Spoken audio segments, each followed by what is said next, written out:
El país, a partir del 18 de octubre de 2019, Atilio, en mi opinión, entra en una crisis feroz, en una crisis donde, creo yo, no estuvimos lejos de que cayera el gobierno del presidente Sebastián Piñera. Lo del Parlamento y esta especie de amnistía o indulto que quieren dar, yo lo califiqué como una aberración. Uno de los déficits más graves de este gobierno ha sido la mantención del orden público. Se le echaba la culpa a los concesionarios en circunstancias que el problema no tenía nada que ver con eso. Ellos han hecho un trabajo de modernización espectacular en el puerto de Valparaíso. Con muy poco espacio han logrado una gran eficiencia.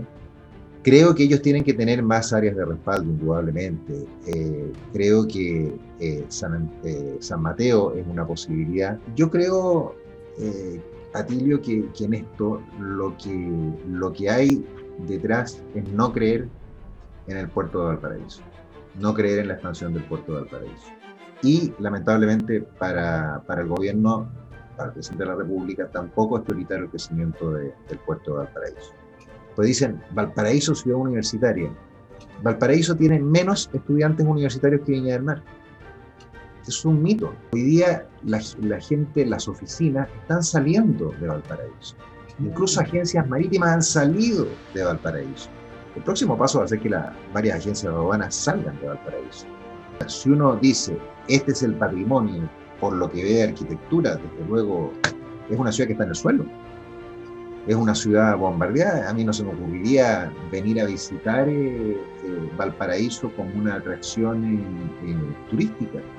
Mire, yo a priori, Atilio, no tendría ningún problema en eso, pero el problema es que el puerto de Valparaíso cada vez produce menos. Entonces, esos son los absurdos. A mí me parece muy positivo que se crezca, pero me habría gustado que ese crecimiento fuese más armónico, que se hubiese desarrollado tanto el puerto de San Antonio, el megapuerto de San Antonio, el puerto exterior, pero también Valparaíso. Y lamentablemente no hemos tenido eso que logró Omar Vera en San Antonio, que fue jugarse al 100% por el crecimiento de San Antonio. Yo creo que por la razón o la fuerza esto va a terminar siendo realidad. Lo que se pretende es mejorar la vida de las personas. Nadie quiere hacer crecer un puerto para perjudicar a una ciudad, para que los habitantes de una ciudad lo pasen mal. Lo que ha habido es una especie de fanatismo.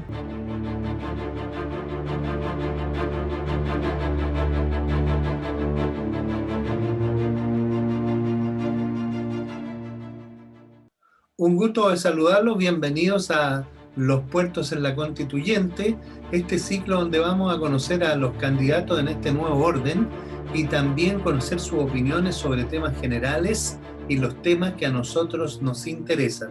Con nosotros Raúl Celis Montt, ustedes recuerdan, ex intendente, ex presidente de la empresa portuaria, destacado académico, destacado abogado, que está con nosotros y que ha optado para ir por el distrito 7, un gigantesco distrito de casi 2 millones de personas, que va desde allá, desde Santo Domingo, Isla de Pascua, hasta acá a Viña del Mar, donde me encuentro yo. Un gusto de saludarte, Raúl, un honor para nosotros tenerte aquí en esta tribuna inaugurándola. Muchas gracias, Atilio, gracias por la invitación. Y gracias a quienes nos van a ver en este programa para poder intercambiar algunas ideas relacionadas con los puertos y con lo que va a ser el proceso de la Convención Constitucional, de la nueva Constitución. Y tal vez la primera pregunta todos nos hacemos, el público, de repente estamos un poco desorientados. Tu adhesión a esta candidatura es creer en una nueva Constitución. A ver, yo, Atilio, voté rechazo por la nueva Constitución. Pero, así como voté rechazo, voté por la Convención Constitucional dentro de las dos opciones que había. ¿Por qué voté rechazo? Porque primero soy abogado y trato de respetar o atenerme al máximo a las normas jurídicas. En la Constitución hay un proceso de reforma constitucional. Entonces a mí me parecía que en un ambiente como el que estábamos viviendo, de una democracia sumamente frágil, sumamente debilitada, con un orden público también extremadamente peligroso, por un camino, digamos, que estaba recorriendo y sigue recorriendo un camino muy peligroso, era mejor salir de esto por los cauces constitucionales, por los cauces institucionales, y esos eran los de la reforma a la constitución política de acuerdo al procedimiento establecido en ella. En mi opinión, el país no podía esperar un año o un poco más para, más de un año, porque hay que considerar todo el proceso de elecciones, un año y medio, en la incertidumbre, como ha ocurrido hasta hoy día, que al final van a ser 2 años de incertidumbre, la pandemia lo alargó, en saber cuáles iban a ser las reglas del juego. El país, a partir del 18 de octubre de 2019, Atilio, en mi opinión, entra en una crisis feroz, en una crisis donde, creo yo, no estuvimos lejos de que cayera el gobierno del presidente Sebastián Piñera. Esto se arregla transitoriamente, por decirlo de alguna manera, con los acuerdos por la paz, por la justicia y por una nueva constitución del 15 de noviembre del 19. Pero eso fue un arreglo, fue un parche, porque acuerdos por la paz, ¿qué paz me están hablando? ¿Qué paz existe, por ejemplo, en el sur? ¿Qué paz existe, por ejemplo, en el norte, en Coachani? Acuerdos por la justicia. Tampoco ha habido un acuerdo de todos los sectores políticos por condenar, por ejemplo, la violencia. Y finalmente, acuerdo por la nueva constitución. Bueno, frente a ese escenario, a mí me pareció que era una obligación en una democracia frágil, en una democracia que yo la consideraba inestable, entrar a participar, a colaborar en lo que creo son los atributos más fuertes que tengo yo, que es el ejercicio de la profesión de abogado por casi 34 años, este año cumplo 34 años de ejercicio profesional, y además la experiencia en el conocimiento de la región. Y ya tú me has dado 3 preguntas. Lo que pasa en el sur, ¿a tu juicio es delincuencia, es terrorismo? ¿Qué pasa ahí en la Araucanía? Yo no soy un experto en materia de la Araucanía, de la violencia en la Araucanía, pero sí nosotros usamos como eslogan el sentido común. Y yo pienso, Atilio, con toda franqueza, que uno de los déficits más graves de este gobierno ha sido la mantención del orden público. Creo que en eso ha habido una especie de pánico de las autoridades por ser acusados constitucionalmente o que en el futuro les inicien querellas y puedan verse presos. Francamente, para mí es incomprensible esta falta de compromiso con el orden público, que además es fundamental para la existencia de un país. Por ejemplo, el ejercicio de las libertades. Pero perdón, ¿terrorismo o delincuencia? No, yo creo que hay fundamentalmente terrorismo. Aquí se han mezclado muchos factores y dentro de esos factores está el narcotráfico, por ejemplo. Hay delitos como la trata de personas, la inmigración ilegal en el norte, a lo que va a traer como consecuencia es que muchas personas vivan en una situación completamente indigna. Y el gobierno creo que ha actuado tardíamente y ha actuado mal. Y en esto, creo que una de las razones, yo leí a propósito de la muerte de este artista callejero en Panguipulli, que ¿habrá legítima defensa? Se preguntaban algunos. ¿Habrá habido un uso proporcional, una respuesta proporcional de la fuerza? Pero si eso no corresponde. La Constitución entrega el control del orden público a la fuerza pública, a Carabineros y a la Policía de Investigaciones. El monopolio de la fuerza en un Estado lo tienen las Fuerzas Armadas y las Fuerzas de Orden y Seguridad. Entonces, ellos deben tener un estándar superior al que existe entre privados.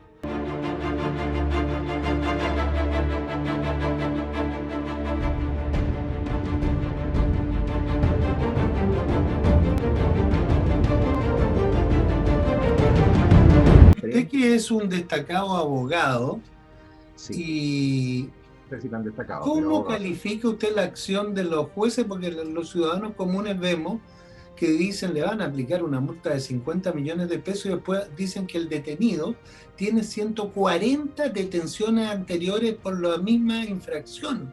En el estallido social se vio que muchos jueces liberaban a los que estaban destruyendo la propiedad pública y privada, y además el Parlamento, algún sector propone una ley para dar una amnistía, un perdón a todos los delincuentes que destruyeron propiedad pública, privada, plaza, establecimientos, escuelas, universidades, iglesias, y les quieren dar un perdón. A ver, vamos por partes. Lo del Parlamento y esta especie de amnistía o indulto que quieren dar, yo lo califiqué como una aberración por parte de ellos, porque además lo hacen a sabiendas que eso no va a prosperar. ¿Ah? Lo hacen por un populismo y además falseando datos, diciendo hay 800 personas detenidas por los hechos ocurridos el 18 de octubre del 19. Son mentiras, son menos de 30, son 26 casos y no son personas detenidas, son personas a las que se les ha aplicado el procedimiento y están formalizados, no sé si también hay algunos condenados, pero en fin, han seguido el procedimiento que corresponde. Entonces, aquí no procede de ninguna manera aplicar o proponer iniciativas como esta del orden de amnistiar o aplicar indultos. Por lo demás, me parece que ahí el legislativo está claramente entrando en facultades que son del Ejecutivo. Ahora, en Usted dio cuanto... un ejemplo en un evento que fue el preámbulo del estallido social. La protesta de un grupo de trabajadores o supuestos trabajadores, algunos eventuales, que paralizaron el puerto de Valparaíso durante un mes, lanzaban bombas incendiarias todos los días, destruyeron el pavimento, quemaron parte de las instalaciones de la ciudad, y esto a usted le costó el puesto porque usted, siguiendo sus principios, según lo que tengo entendido, prefirió dejar el puesto de presidente de la empresa portuaria Valparaíso que llegara a un acuerdo con personas que a su juicio no eran representativas. Eso fue una antesala. ¿Cómo fue ese episodio en su vida? Porque le costó perder un trabajo, por decirlo así. Sí, bueno, yo hice simplemente, Atilio, lo que me pareció correcto. Yo conversé varias veces con el presidente de la República durante esos días, conversé también con la ministra de Transporte. Eh, Ellos tenían una visión distinta, se incluyeron una serie de insumos vía Ministerio del Interior de un señor que nunca conversó conmigo. eh, Se le echaba la culpa a los concesionarios en circunstancias que el problema no tenía nada que ver con eso. Ahí yo creo que lo que hubo fue la típica reacción también que explica un poco por qué las instituciones no están justificando. Y la reacción es, no nos compliquemos demasiado la existencia, lo que tenemos que hacer es que los concesionarios mejoren las condiciones para aplacar esto. Yo le dije, por escrito, al presidente, le dije, presidente, usted no puede llegar a acuerdos con asambleas que son como las que existían en las universidades, que se hace una asamblea, se llega a un acuerdo, a los 3 minutos otra asamblea, otro acuerdo, cambian las condiciones. Ahora, si me sentí bien o mal con eso, la verdad es que simplemente cuando uno hace lo que cree que es correcto, no tiene ni el más mínimo cargo de conciencia. Yo creo que hice lo que correspondía, creo que había ahí un problema de orden público severo. El Ejecutivo insistió con estos diálogos, por ponerlo de alguna forma, que no tenían nada de diálogos porque había una presión hacia los concesionarios, una presión completamente desproporcionada, usando estos términos que están de moda. Y por lo tanto, si eso significa salir de un cargo, para mí es secundario. De hecho, yo le había dicho al presidente que para mí este cargo era una carga que me complicaba un poco profesionalmente por las cosas que estaba haciendo en ese momento. Mire, usted, si hubiéramos seguido todo el ejemplo, se negó a esto que se hizo popular para el ciudadano común. Baile y pase. Es decir, mejor bailemos al ritmo de los perturbadores para no meternos en problemas y dejar que todo pase en el país. Lo que pasa, Tilo, es que yo creo que ahí hay una cosa que es bien importante, porque en su pregunta anterior me había hablado también de qué pasaba con los tribunales. Yo creo que estas señales del baile y pase, de proponer indultos o amnistía, de evitar a toda costa que, digamos, actuar con dureza, ejerciendo una acción que es absolutamente legítima, lleva a los jueces también a decir, yo no me voy a complicar la existencia, yo no me voy a complicar la carrera. Aquí claramente la ola, por decirlo de alguna forma, va en la dirección de proteger a estos grupos minoritarios y en condenar a quienes aplican la norma como a mi juicio debiera ser aplicada. Usted ve, a propósito de la muerte de Frei Montalva, el fallo de la Corte de Apelaciones de Santiago, a los ministros se les ha dicho en todos los tonos y en todos los reportajes, estos hombres condenaron su futuro profesional. El día que murió Frei Montalva, yo venía de vuelta de la playa, a la altura de Salinas, donde hoy día está el Hotel Oceanic, y transmitieron en la radio, falleció el expresidente Eduardo Frei Montalva. Y iba con un sobrino nieto de Eduardo Frei, bastante cercano a Eduardo Frei. Y de hecho yo hice un comentario que después me aclaró otro de los que iban en el auto, oye, fulanito es pariente muy directo de Eduardo Frei. En ningún momento nadie pensó que había un homicidio. Yo recuerdo perfectamente las circunstancias del momento, cómo la familia Frei, por ejemplo, se quedó en la clínica Santa María porque estaba todo su equipo de confianza de la época, pero los hechos con el tiempo se van distorsionando y llegamos a fallos como el de Madrid, el ministro Madrid, que además condenaba a personas sin tener pruebas, casi porque, mira, yo creo que las circunstancias podrían determinar que aquí hubo homicidio, entonces yo aplico penas a médicos, dos de los cuales fallecieron en el intertanto, y eso es un calvario para la familia. Entonces, por la Fallecieron popular, en la deshonra, claro, porque además, resulta que hay una espada de Damocles. Esto que usted dice es bien interesante porque ahí hay un tribunal que, acogiendo los antecedentes lógicos, da el fallo con valentía y sabe que con eso se condena a seguir escalando en posiciones, porque si algún día uno de ellos va a ser, no sé, presidente de la Suprema, un sector político lo va a castigar. Es decir, es un fallo admirable que es como lo que usted hizo aquí en el puerto de Valparaíso, y es como lo que no han hecho las autoridades en muchos casos. Pero mire, salgamos un rato de esto, porque yo sé, usted es una persona muy querida y al entrevistarla me hace recordar a su señor padre, a quien entrevisté varias veces, quien también como usted fue intendente de la Quinta Región. Y bueno, he visto ahí su recorrido por Facebook en todas estas instituciones tradicionales, pero hay que ir más lejos, porque tengo entendido que ya su abuelo fue una gran figura política, es decir, usted lleva todo un desafío, le pusieron la varita muy alta en esto del servicio público. sí, yo no sé si eso es bueno o malo, pero por ambos lados hay parientes que han estado en, en la administración pública, en el Perdón, usted es servicio Raúl público, Celi Montt, claro. por la familia Mi, Montt también. ¿Mm? sí, sí, por eso decía por ambos lados. Por el lado paterno, bueno, mi hermano hoy día es diputado, mi papá fue intendente en el gobierno militar, fue alcalde por un breve periodo en Viña cuando don Gustavo decidió presentarse como candidato, don Gustavo Lorca me refiero, presentarse como candidato a diputado.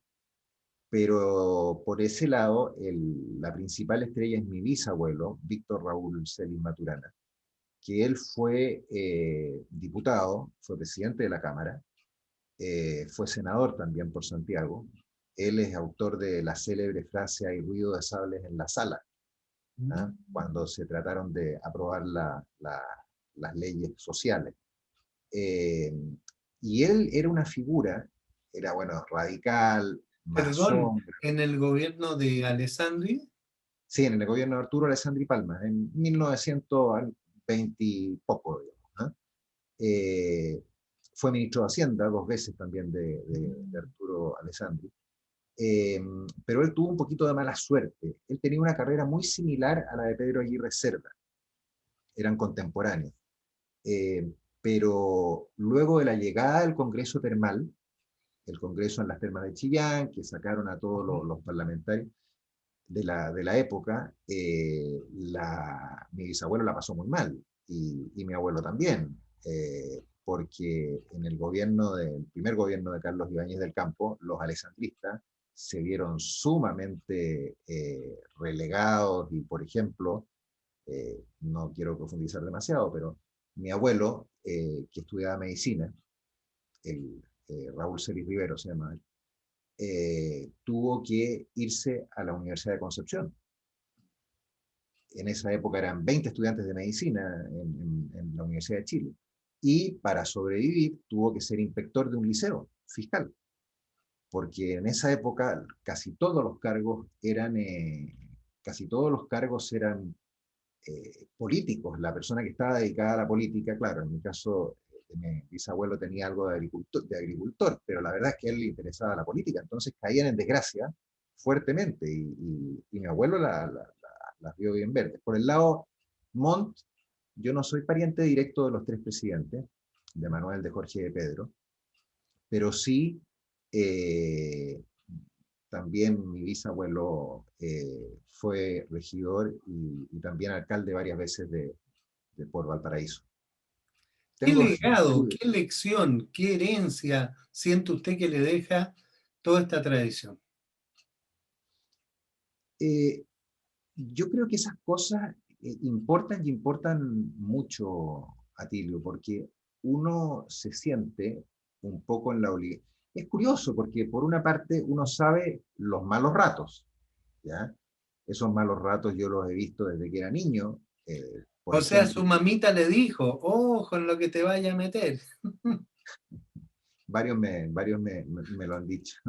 No, pero le digo, yo desde niño veía a gente que leía en los diarios que era muy importante, y después del golpe militar o durante el tiempo de la Unidad Popular, del gobierno de la Unidad Popular, los veía ir a la casa, entrar por una puerta. En esa época había como una puerta principal y una puerta de servicio. Entrar por la puerta de servicio, y yo me preguntaba, 8 años, 9 años, ¿por qué estos señores que son tan importantes, que salen en el diario, entran por la puerta de servicio y le preguntaba al papá, ¿por qué estos señores?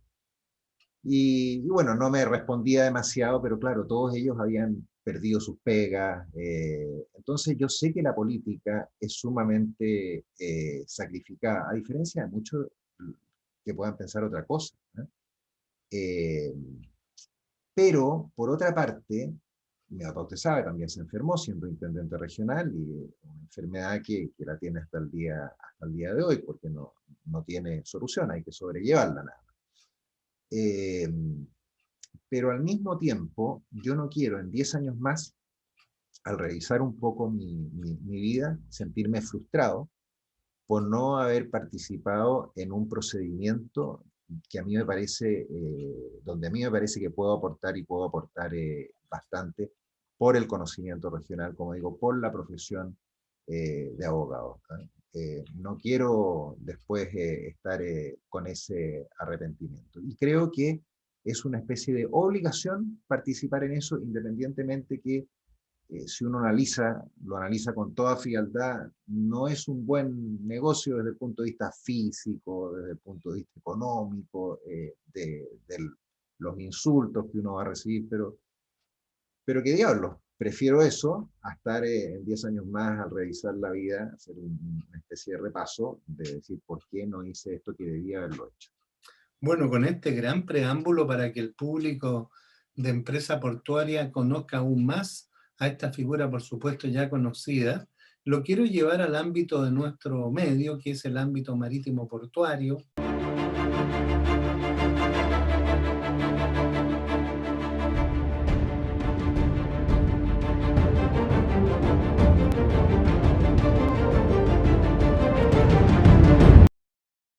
¿Chile es un país marítimo a todo esto o vivimos de espaldas al mar?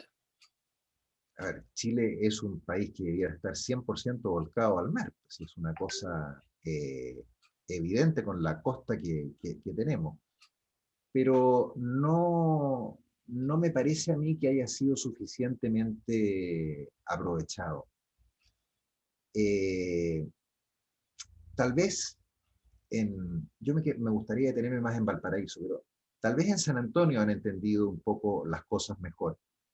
La ciudad se ha volcado en el puerto. Ahora sí veo que hay algunas protestas respecto de cómo crecer en el puerto del futuro Ya que lo crecimiento. toca, su opinión de este puerto exterior o puerto a gran escala o megapuerto, como le decimos a algunos. Eh, ¿Qué opina usted que San Antonio haya ganado este proyecto que de alguna manera, según han dicho ahí en el puerto, rebatiendo a algunos opositores, que esto nos va a permitir competir con Perú? Sí, desde hace mucho tiempo que se dice que nosotros nos habíamos quedado muy atrás en la carrera portuaria, que estábamos arriesgándonos a tener puertos de segunda categoría frente al Callao. Entonces, era indispensable que Chile creciera en su capacidad portuaria. Y nosotros, teóricamente, porque hoy día no es así, teníamos los dos principales puertos del país y donde teníamos mayores probabilidades de crecimiento. A mí me parece muy positivo que se crezca, pero me habría gustado que ese crecimiento fuese más armónico, que se hubiese desarrollado tanto el puerto de San Antonio, el megapuerto de San Antonio, el puerto exterior, pero también Valparaíso. Y ahí, claro, ahí yo le confieso que para mí es un tremendo dolor ver lo que pasa en Valparaíso. ¿Qué pasó Eh, en Valparaíso? Porque pudimos haber tenido aquí en Valparaíso el megapuerto en el sector Yolanda Barón, conectado con el camino Cabritería. Hay cientos de tesis de las universidades locales apoyando esta idea y de pronto el puerto se dedicó a promover un mall que la Corte Suprema finalmente desechó, mientras los sanantoninos avanzaban en este gigantesco proyecto. es difícil dar una sola explicación, porque creo que son factores múltiples, ¿eh? Pero yo, francamente, no he visto por parte de los gobiernos de turno un convencimiento claro de que Valparaíso debía crecer en su puerto. A mí nunca me pareció, por ejemplo, cuando se votó en el Servicio de Evaluación Ambiental el Terminal 2, yo tuve que estar llamando a la ministra de Transporte, al ministro de Economía, a la Intendencia, para decirles, oye, están estos factores, esta duda se resuelve así. No me pareció que hubiese un involucramiento eh, a fondo con el Terminal 2 de Valparaíso. Y eso lo hago extensivo también a las otras opciones. La posibilidad de Yolanda no lo he visto Mire, como perdóneme un instante, aquí tengo una imagen histórica y demuestra que usted tuvo voluntad y apenas lo nombraron presidente de la empresa portuaria, fue a visitar al alcalde Char buscando un acercamiento entre la ciudad y el puerto, cosa que finalmente no se produjo. Como usted bien mencionaba antes en San Antonio, todos los actores apoyaron esta idea. Usted hizo este esfuerzo. claro, y en ese esfuerzo lo que hablamos con el alcalde Char fue conforme se hace digamos, un proyecto en Barón, pero con la condición de que ese proyecto no impida la posibilidad de que salga carga por Barón y que tengamos también la posibilidad de la conexión al tren, digamos. O sea, de ninguna manera, en mi opinión, y en eso el alcalde estaba de acuerdo en ese momento, ¿eh? De ninguna manera, en mi opinión, debía prácticamente cortarse la posibilidad de crecimiento del puerto de Valparaíso con este parque Barón. Tenía que haber un uso multipropósito y que no impidiera la posibilidad de establecer la estación multimodal, que no impidiera la posibilidad de sacar la carga peligrosa y sobredimensionada por ese sector. El Pero a estado mí, actual de este proyecto el proyecto Puerto Barón, bueno, que lo ha diseñado el Ministerio de Vivienda, ocupa todos los espacios, como que se olvidaron un poco de eso. ¿Qué le parece el estado, no sé si está al tanto, actual del proyecto?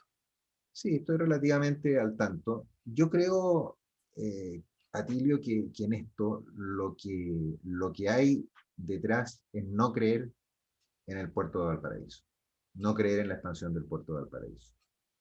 Eh, yo creo que no quiero con esto estar calificando mal a la persona, a las personas que están involucradas o que tienen ese pensamiento del parque, pero mi sensación es que estos urbanistas, en definitiva, la aspiración de ellos es que, como me lo dijo alguna vez el padre Bravo de la Matriz, es que desde el Muelle Prat hasta Barón no hubiese puerto y que hubiese parque y hubiese comercio. Entonces yo le decía, bueno, pero padre, ¿qué comercio va a tener usted ahí? ¿Qué habitantes van a poder comprar? ¿Qué población va a poder comprar en ese lugar si no hay recursos económicos en Valparaíso? La gente que a duras penas sale de los cerros para bajar al plan, ¿quién le va a consumir ahí? Lo que se va a llenar es de vendedores ambulantes, de un comercio ilegal. Pero a mí me parece que hay una visión, y esa visión lamentablemente creo que está bastante extendida, de tener una especie de gran parque y relegar al puerto a una expresión mínima, y el puerto en una expresión mínima es, para mi gusto, calamitoso para el futuro de Valparaíso. Yo siempre dije, cuando asumí en la empresa portuaria, que Valparaíso arriesgaba a transformarse en un puerto del recuerdo, un puerto de la nostalgia. Y eso lo veo cada vez más cerca. Uno ve los números de Valparaíso. Valparaíso hoy día ni siquiera es el segundo puerto de Chile, no es el segundo puerto de la región. Y a nivel nacional está en sexto o séptimo lugar. Por lo tanto, yo discrepo de esa visión urbanística, eh, o a lo menos creo que debió haberse limitado a una especie de parque, pero sin impedir para nada el funcionamiento del puerto. Ahora Eh, usted, pero bueno, ¿Mm? ¿qué opinión tiene del actual concesionario de Valparaíso, Terminal Pacífico Sur?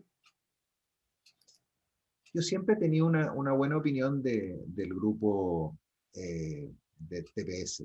Eh, una buena opinión que en realidad viene de hace muchos años. Eh, no viene de la actual generación, sino que de la anterior o tal vez de los abuelos. Y esa opinión, recuerdo mucho, yo tenía mucho contacto con don Pedro Ibáñez, el que fue senador, Pedro Ibáñez Mejía. Y él me hablaba muy bien de esta familia alemana, de alemanes, FONAPEN, y lo estuvo en la junta directiva también de la Universidad Adolfo Ibáñez. Ellos han hecho un trabajo de modernización espectacular en el puerto de Valparaíso. Con muy poco espacio han logrado una gran eficiencia.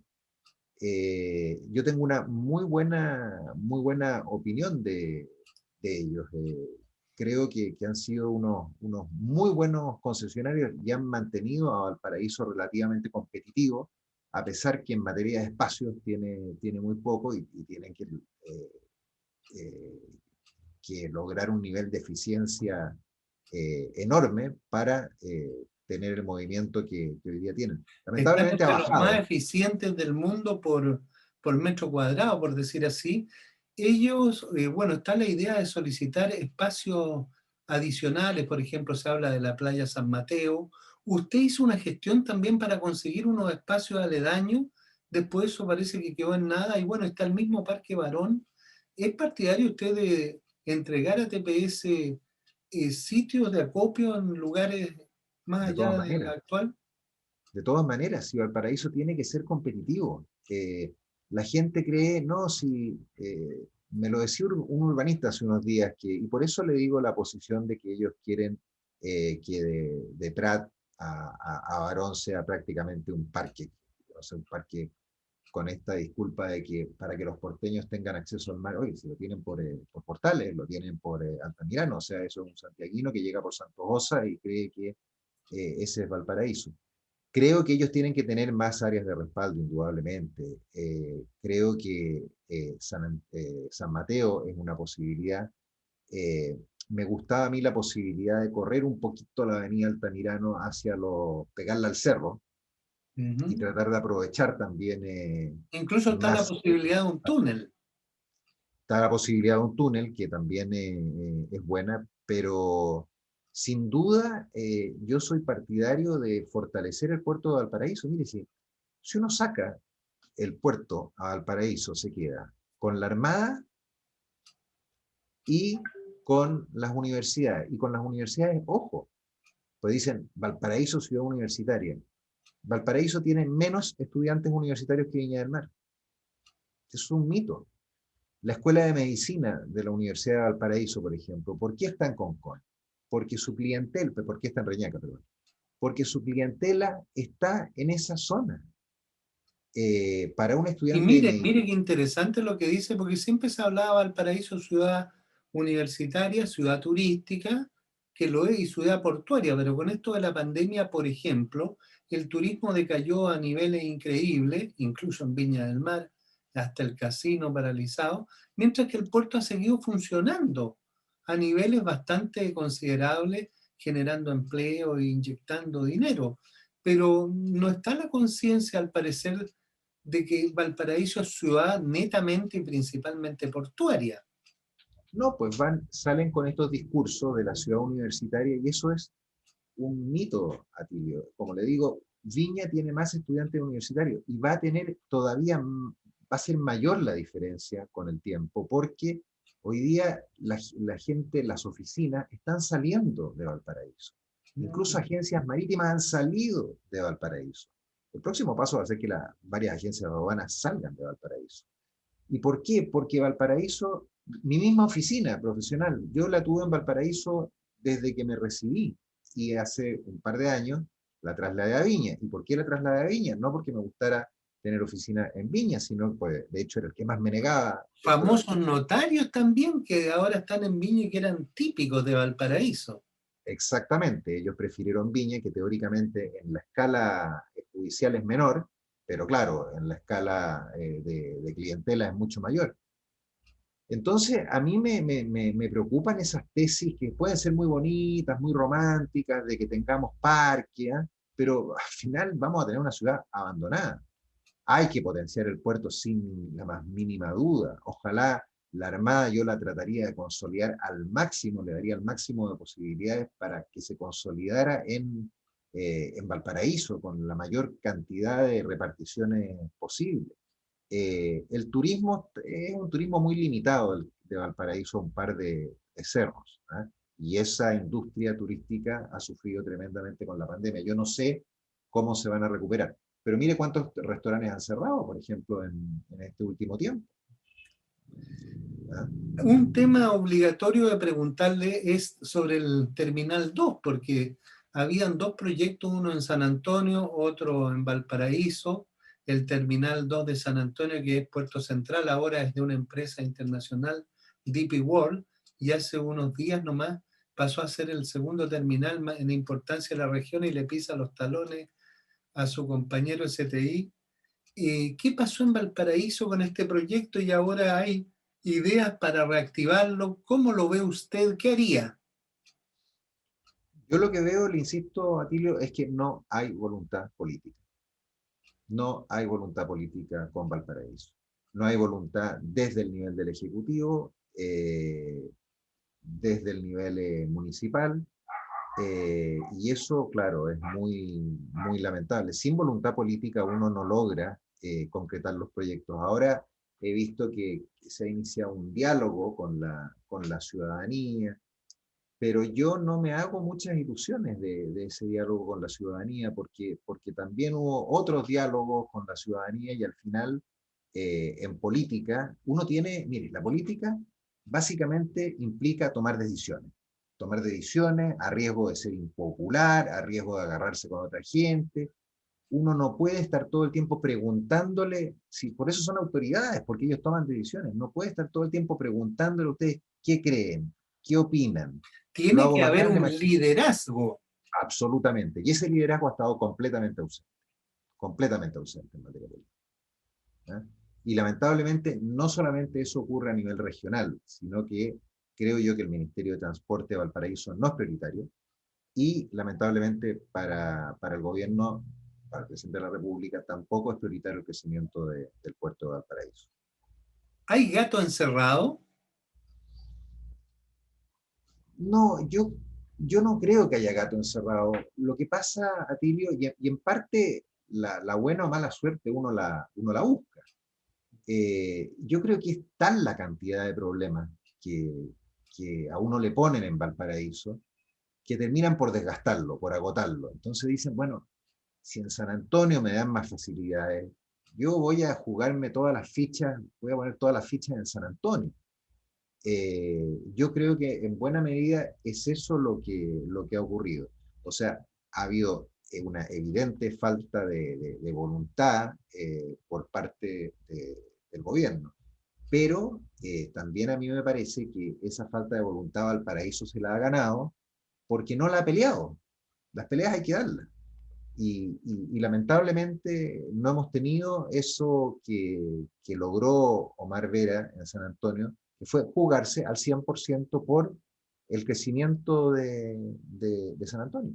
Y en ese sentido, ¿qué le diría, como le llaman ahora, al team de San Antonio, al equipo de San Antonio, que como usted bien dice, están ahí unidos ciudad, puerto y a, prácticamente casi todos los actores para apoyar el desarrollo de este proyecto de puerto a gran escala? ¿Qué le parece a usted este proyecto?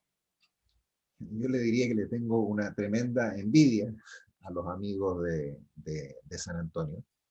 Me habría encantado que en Valparaíso hubiese ocurrido lo mismo. Yo creo que Valparaíso no dimensiona, y es una cosa, Tilio, yo hace 40 años voy prácticamente todos los días a Valparaíso. Y en realidad, de antes uno podría también considerarlo, porque en la etapa más de 40 años, cuando era colegial, también los uniformes los comprábamos en Valparaíso, las películas había que ir a los cines en Valparaíso, porque en Viña eran muy pocos.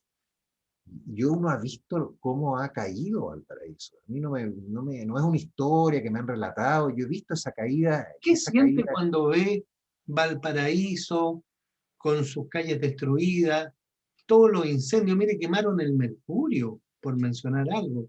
Todos los Bueno, restaurantes, negocios de las principales calles.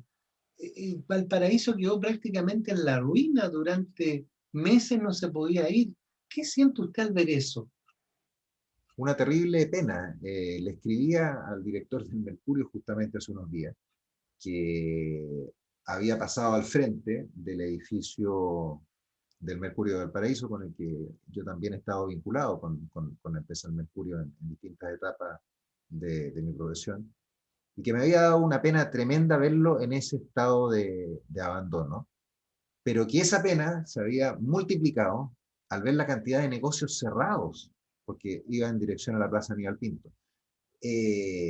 La Plaza Aníbal Pinto, pero un horror, llena de rayados, un vandalismo, y por eso que el orden público, y vuelvo un poco a lo que decíamos al comienzo, es tan ¿Seguimos importante. siendo patrimonio cultural de la humanidad? eh, es que lo del patrimonio, básicamente, a ver, yo creo que esa hay que reconocer, hay que reconocer iniciativas, y en eso hace poco murió Hernán Pinto, yo puedo haber diferido en montones de cosas con Hernán Pinto, pero el tipo fue hábil en eso, fue vivo, y la razón por que a Valparaíso lo calificaron como Patrimonio Mundial de la Humanidad fue básicamente por su variedad, por haber acogido a tantos tipos de nacionalidades, de distintas culturas. Yo soy un buen ejemplo por el lado materno, tengo una mezcla de nacionalidades gigantescas, propia de los puertos, ¿eh? Propia de los puertos. Eh, por lo tanto, ese fue el fundamento. Ahora, si uno dice, este es el patrimonio por lo que ve de arquitectura, desde luego es una ciudad que está en el suelo. Es una ciudad bombardeada. A mí no se me ocurriría venir a visitar Valparaíso como una atracción turística.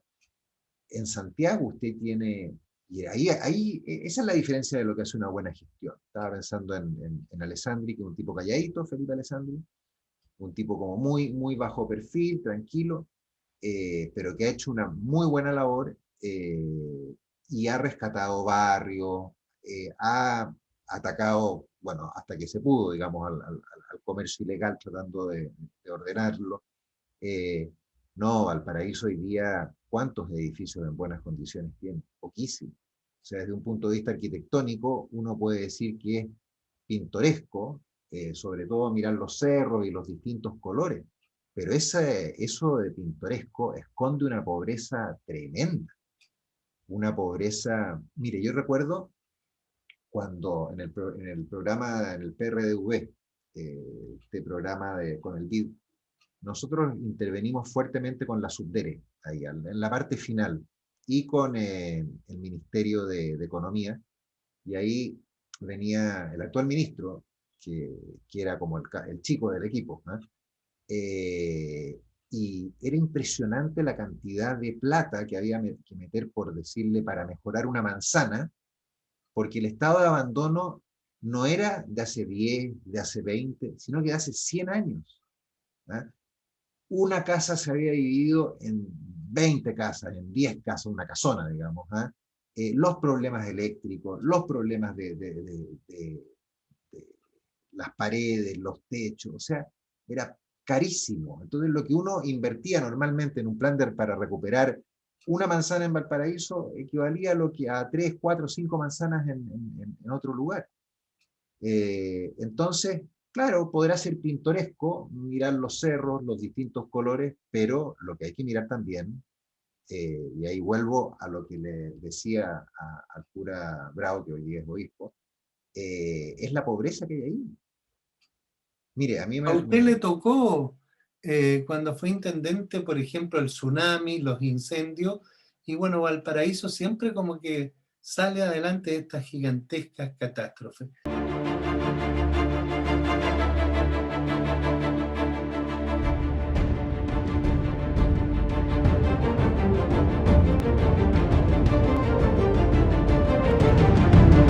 Quiero entregarle los últimos minutos para que usted le hable directamente al público de esta candidatura y sus palabras sin pregunta de lo que usted les ofrece a sus seguidores y a la gente que a lo mejor pueda encontrar una alternativa entregando este voto a su persona.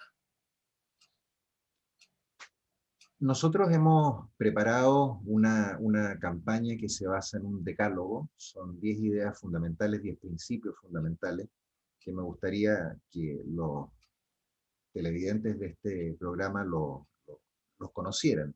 El respeto a la vida, en primer lugar, la protección a la familia, la defensa de la libertad, los derechos y también los deberes fundamentales, porque generalmente se habla de los derechos, pero también hay deberes. Detrás de todo derecho hay un deber. Yo tengo libertad de expresión, pero también tengo el deber de hacerlo con ciertos límites. El orden público y la seguridad, que es la base del funcionamiento de cualquier sociedad, y eso no lo entiende mucha gente, lamentablemente. La institucionalidad y el Estado de Derecho, la eficiencia y control de la gestión pública. Aquí hay un punto muy, muy importante que yo quiero tratar de instalar, porque a mi juicio uno de los grandes problemas que ha tenido Chile, y en eso yo comparto de algunas quejas en materia de abusos, son en problemas de control. ¿Eh? Por eso el control yo lo destaco como una cuestión importante. Chile ha crecido mucho en los últimos 30 años, pero los organismos que debieron haber controlado a gran parte de las instituciones no crecieron en igual medida. Y eso facilita la comisión de abusos. Después, la descentralización, ¿no? Que equivale a lo que en la Constitución es la administración regional y la administración comunal.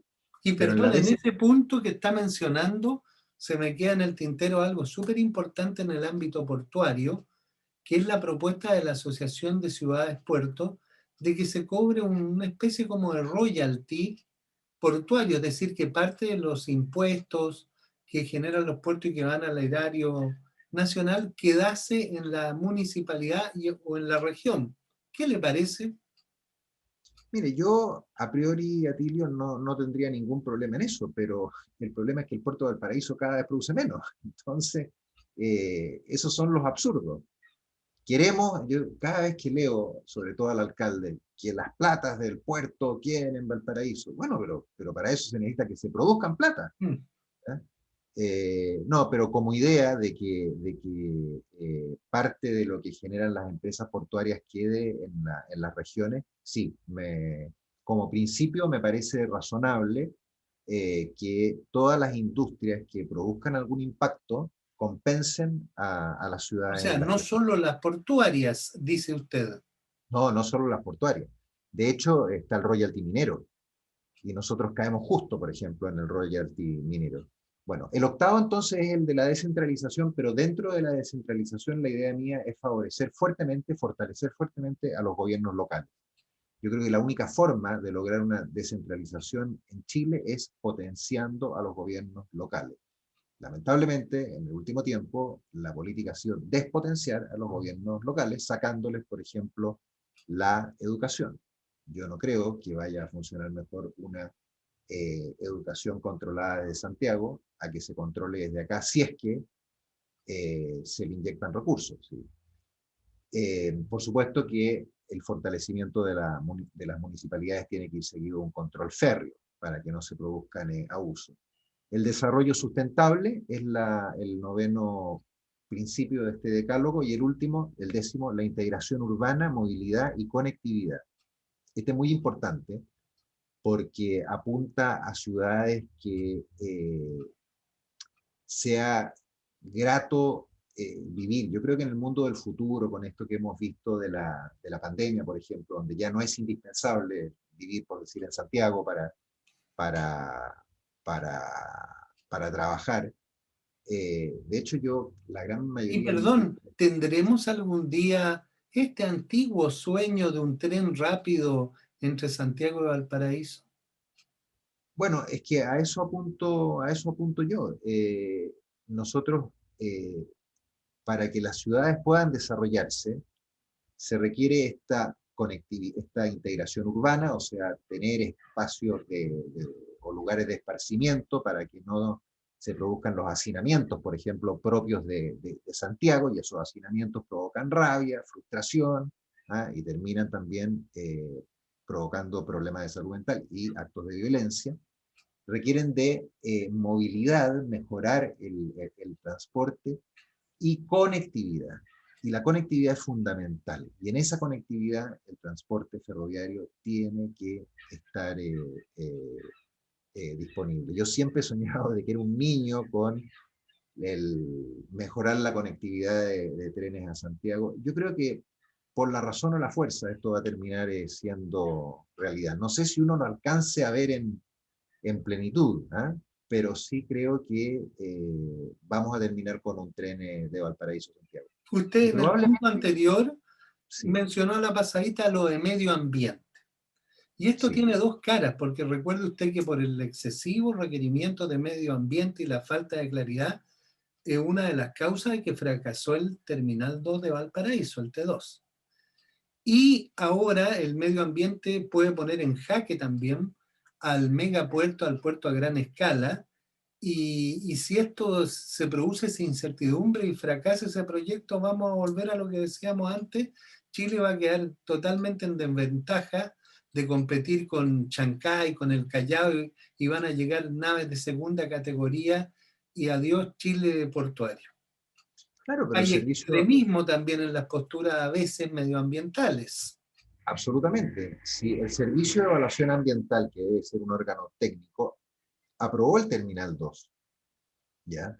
Y ha aprobado numerosos proyectos, no solamente proyectos portuarios, sino que también proyectos mineros.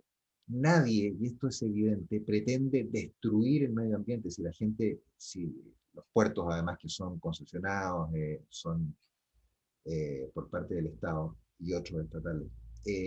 Lo que se pretende es mejorar la vida de las personas. Nadie quiere hacer crecer un puerto para perjudicar a una ciudad, para que los habitantes de una ciudad lo pasen mal. Lo que ha habido es una especie de fanatismo, y caemos en algo parecido a lo del orden público, de fanatismo medioambiental, de prácticamente no querer hacer cambios, ¿eh? Tener así como todos los derechos, pero ninguna obligación, ¿eh? Yo quiero vivir tranquilo, quiero tener un buen sueldo, pero no quiero trabajar prácticamente, ¿eh? Eh, entonces, han sido ahí los tribunales, en muchas oportunidades, los que han dado la pasada a una serie de requerimientos o recursos en contra de proyectos muy importantes para el desarrollo del país. A mí me ha tocado ver varios proyectos que están en serio peligro, y son proyectos Por que... ejemplo, me viene a la mente ese gran proyecto de Hidro Aysén, que finalmente se murió ese proyecto. Bueno, tenía muchas críticas medioambientales, pero eh, ¿qué hubiera sido la diferencia de un buen proyecto hecho y de tener más generación eléctrica incluso para exportar? Es decir, Claro, está siempre esta dicotomía. claro, si todo produce un efecto. Por ejemplo, cuando se habla de las energías limpias, bueno, los paneles solares tienen un tiempo de duración. ¿Qué es lo que hace usted con los desechos? Eso hoy día es un tema en Europa, por ejemplo. ¿Qué hace con los paneles solares? ¿Dónde los dispone?